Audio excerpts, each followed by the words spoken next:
Welcome back. If you are here to listen to the 5 biggest complaints from our clients and how to avoid them, you're in the right place. I am going to introduce you to Nicki. For anyone here who ever listens to my podcast, Two Massage Therapists and a Microphone, you may already know Nicki because I think she's been on 12 times, maybe 13. I've lost count at this point. But anyway, here is Nicki. Thanks.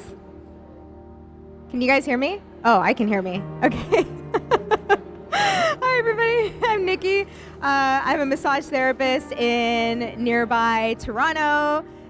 If you recognize my voice, it's because I've been a guest on the Two Massage Therapists and Microphone podcast 742 times. I usually talk about business, money, feminism, women's empowerment.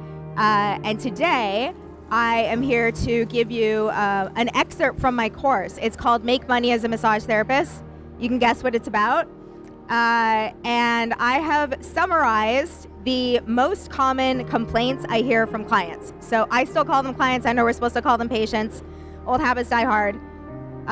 So these are people who come to me for massage and say, oh, I was with this other massage therapist and they were great, but, and then they give me a reason why they left them and jumped ship and came to me. So while it's good for me when other therapists aren't meeting their needs, I don't want that for you. So these are the 5 complaints that I hear the most often. The bad news is they're super common. You may be doing some or many of these without even knowing it. The good news is they all have the same solution, which I'm going to give you today. So I've written them down because I can't memorize. Okay, who here has ever had a bad massage? Yeah, it wasn't for me, was it? All right. Who here said something? I know I didn't. I've had many bad massages and I didn't say anything. I just quietly slunked away and never went back. And your clients are doing the same thing to you. So, the 5 most common complaints I hear from clients. The first one is, it's pretty general. It's discomfort. This is a broad sort of umbrella term. Discomfort could be physical, meaning the sheets are scratchy, the lighting in the room is too bright, the room is too cold is a big one. You know, these people are like naked on the table. The music is too loud or crappy. There's noise. Maybe you work in a noisy clinic and you can hear people talking or you can hear footsteps. Yeah, those are just some of the, or maybe the table isn't wide enough. The blankets are uncomfortable. The pillowing, maybe you're not pillowing. I always use shoulder bolsters, and every time I bolster people's shoulders when they're in prone, the number of people who have said to me, oh my gosh, nobody's ever done this. Like, that blows my mind. So pillowing is important. So physical comfort, making sure that your client is physically comfortable on the table. My biggest recommendation to you would be get a massage on your own table, or at least lie down on your own table. Are the sheets soft? Do they feel clean? Do they have a musty smell? Are you warm enough? Do you have a table warmer? Do you have a thermophore? Do you have extra blankets you can offer? Do the lights dim? Can you put a dimmable lamp in the room? Like, there's so many things you can do to change the atmosphere. You can get a white noise machine, you can get an air purifier, you can have fresh air, you can open the window. There's so many things you can do to make people comfortable, but just try it out yourself or invite a friend over and ask them for honest feedback. Give them a massage and see what they liked, what they didn't like. Get somebody that you trust to criticize you. Another form of discomfort is emotional. A lot of people just don't feel safe getting a massage from you. And this could be due to something that's out of your control, like perhaps your gender. A lot of women and queer people specifically, will never feel safe getting a massage from a man. It's not your fault. There's nothing you can do about that. Just focus on the people that you can help. I have a friend, she's South Asian. This is relevant. Which means she has dark nipples. She got a massage once with a man who didn't use a blanket. He only used sheets. And she told me that when she flipped over and was lying face up, that the entire time she couldn't relax because she was so paranoid. All she could think was, I am in a room with a strange man who can see my nipples through these thin sheets. And it could have been as simple as asking her if she was warm enough, asking her if she needed a blanket. That would have solved the problem. Instead, she just felt uncomfortable the entire time, and she never said anything, and she never went back. And this happens every day. So the best thing you can do to mitigate emotional discomfort is have a very thorough intake process. I tell people when it's their first massage with me, I don't care if you've had 1,000 massages, this is your first time with me. I run through exactly what I'm gonna do, where I'm gonna drape you, where I'm gonna touch you, which order I'm gonna do things in. You know, I encourage them to speak up if they want more pressure, less pressure, more heat, less heat, more blankets, music up, music down, music off, different music, lighting, like everything. I encourage them to speak up, and I tell them exactly what to expect. The first time I ever got a glute massage, this was before we had, written consent mandatory in Ontario. It was my first massage with a male therapist. I was not yet a massage therapist. I'd never had a massage with a man. I didn't feel comfortable with it, but he was the only one that was left. And so I went, and he was perfectly professional and lovely and very good at his job.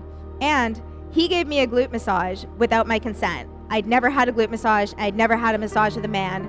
I didn't know what to expect. He didn't tell me he was going to do that. He probably thought it was normal, which it is, definitely to us in the industry, but I didn't know that. And all I knew was there's a strange man touching my butt right now.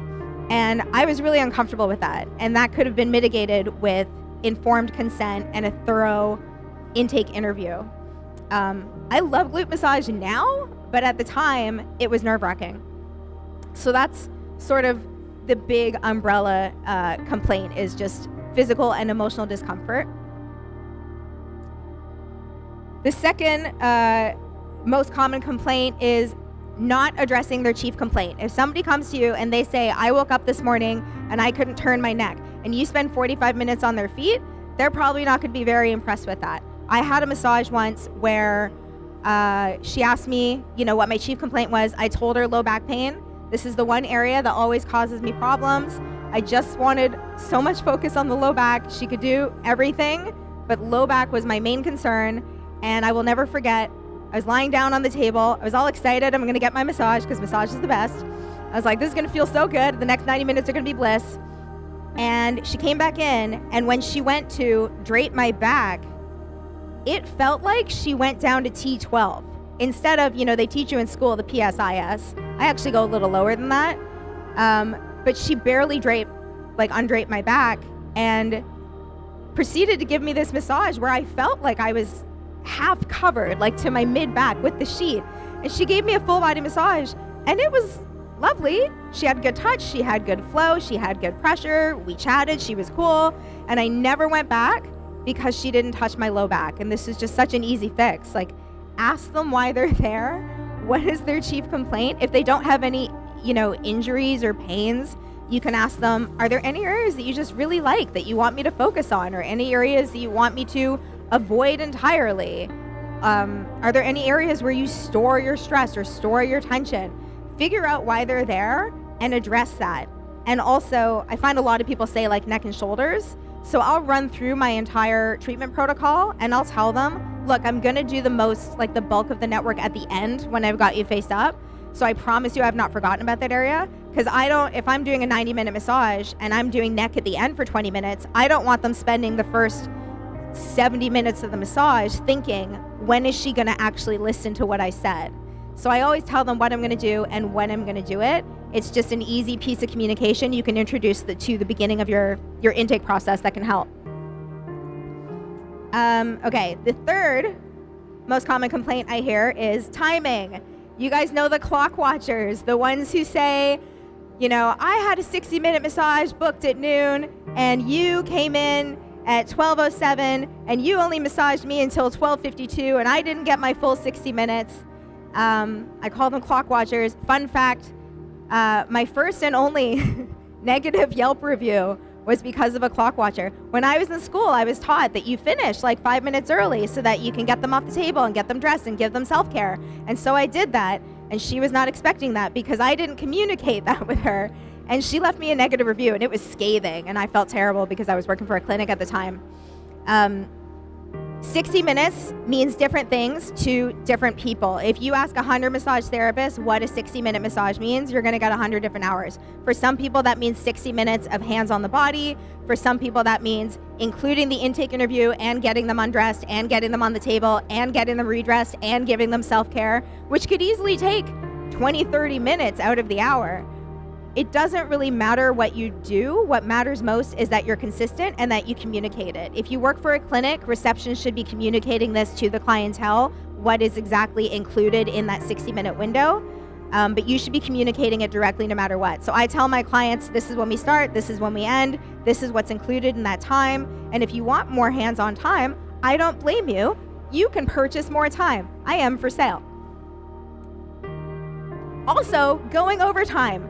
Big problem. A lot of therapists have problems going overtime. This is disrespectful not only to your time because you're flushing money down the toilet, but it's also disrespectful to your client's time. Some people will get really upset if they're lying there face down and in the dark and they don't know what time it is and you go 20 minutes over. Maybe they had to pick their kid up from daycare. Maybe they had to pay the parking meter. Maybe they had a lunch meeting that they're late for now. You never know. So if you have a habit of losing track of time, ask them. Are you cool if we go 10 minutes over? Most of them will say yes and they'll be really excited, but get their consent. The fourth most common complaint I hear from people is pressure. Usually they complain that the pressure was too little. Sometimes they complain that the pressure was too much. I don't know about you guys. I'm not a mind reader. So when I get them on the table and I get in the first few minutes, I always ask them, how's the pressure? And what do they say? Good. They're lying.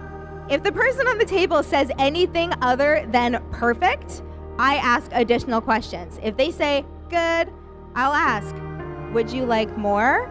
And I'd say about 50% of the time they say yes. And even if they say yes, I'll add a little bit more and then I'll ask again, is this better or would you still like more? And sometimes they even ask for more.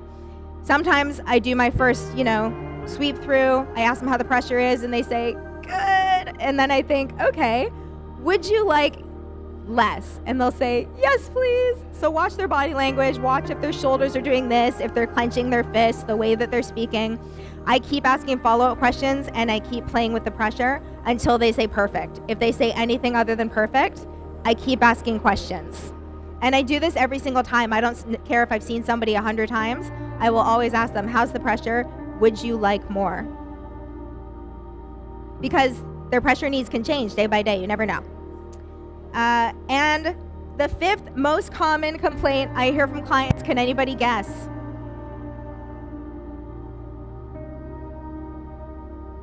Talking too much.